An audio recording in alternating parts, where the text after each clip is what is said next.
looking for an analysis of Haydn Symphony number 88? In this video, we'll break down its first movement. Hi, I'm Gianmaria Griglio, I'm a conductor and a composer, and welcome to this episode of Conducting Pills, a series where we help you discover and dive deeper into a classical piece or a part of it, analyzing it from a conductor's point of view. In this episode, as per one of your suggestions, we'll dig into the first movement of Haydn Symphony number 88, its structure, its phrasing, and of course, we'll have some technical tips. As usual, you can jump through different sections of the video by clicking on the links present in the description below. I want to take a second to thank all of my patrons and to remind you that on my Patreon page you can find all the bonus episodes of Conducting Pills, the live sessions, on top of many other patrons' perks. And now, let's begin. The father of the symphony, as Haydn is nicknamed, completed this particular work in 1787. It's not a symphony with a title like Drumroll or The Clock, and it does not belong to a bigger series like the London symphonies. It did become, however, incredibly popular and well rooted in the repertoire. It holds, in fact, the wittiness, the humour, the elegance of the classical period perfectly nested into an almost mathematical construct. The first movement begins with a short introduction, quickly settling on the dominant to prepare for the Allegro. The strings open the Allegro with the main theme, and the rest of the movement develops from here. The form is a monothematic sonata form like we've seen in Haydn Symphony number 104. Both the exposition and the development make use of a single melodic idea. Haydn opens the Adagio with a 4-bars phrase split into two, a forte question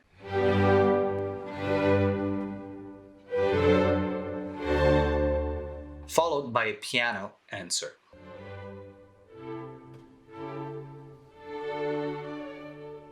Naturally, we'll end on the dominant. The question is reiterated, shortened, while the answer is expanded. All in all, in perfect classical era balance, we end up with 8 bars.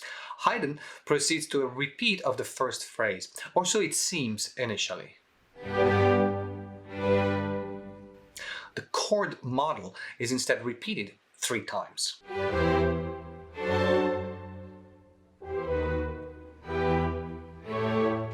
The answer is once more a model based on the first answer, also repeated 3 times.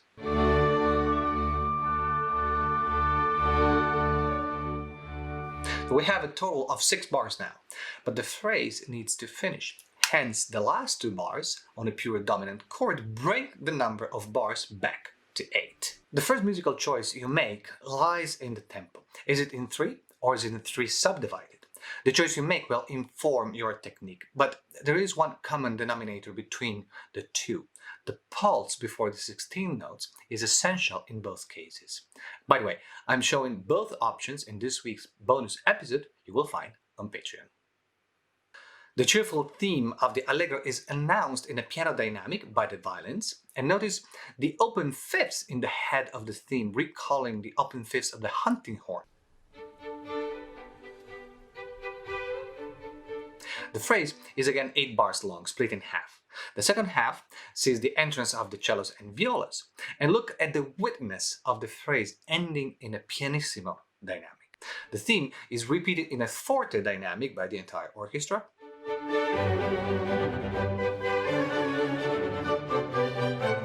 And notice the 16 notes figure in the bass line. It's carved out of 16 notes figure appearing on bar 23, reversed. The following phrase expands on the idea, transforming them into an arpeggio.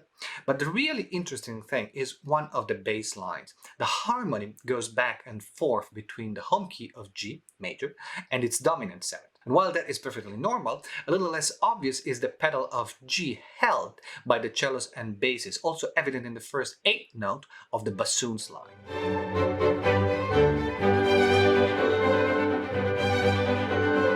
We would expect a modulation to D at some point here and the entrance of the second theme. But the bubbles continue to burst, and in the following phrase we are still in G major. Haydn reintroduces the rhythmical idea of the theme, and we finally transition to the key of the dominant.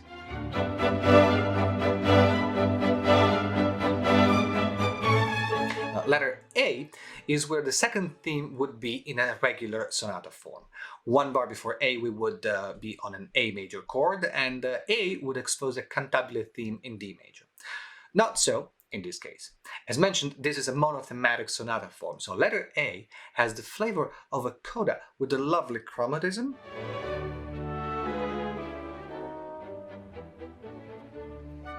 but it is, in fact, just another episode, repeated with a variation on bar 77 and taking the opposite direction 4 bars later. Haydn then throws us in the mix of a battle between the low and high register parts of the orchestra, with the same idea bouncing back and forth multiple times, before ending the exposition on a suspension.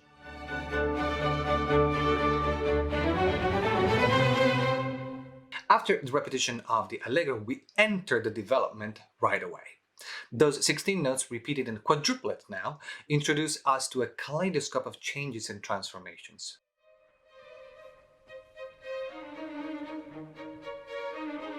The main theme is, of course, the core element.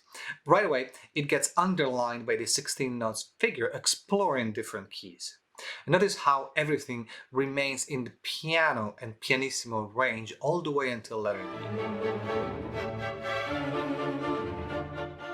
Everything is derived from the main theme. All of its elements overlap and combine with one another, even dovetailing each other like in this passage. The development ends with an episode we encountered at the end of the exposition. Once again, ending on the suspensive feeling of the dominant 7, leading right into the recapitulation. And notice the lovely addendum of the flute as a counterline, using what? The same 16 notes we've seen so much of.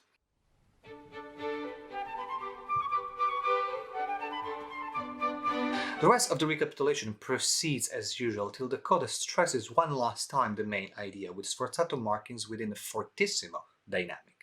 The last bars present the head of the theme split in perfect half, the ultimate question and answer.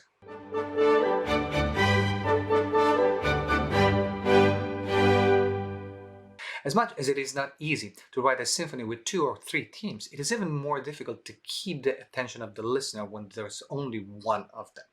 As we've seen here, Haydn is a master in putting the same material through different transformations. The tough part is now left for the interpreters. Finding a balance in bringing out the details without sounding pedantic or losing the overall picture is no small task. Thank you for watching. Don't forget to subscribe to my YouTube channel by clicking on the subscribe button right below the video and ring the bell so you will get notified every time a new video comes out.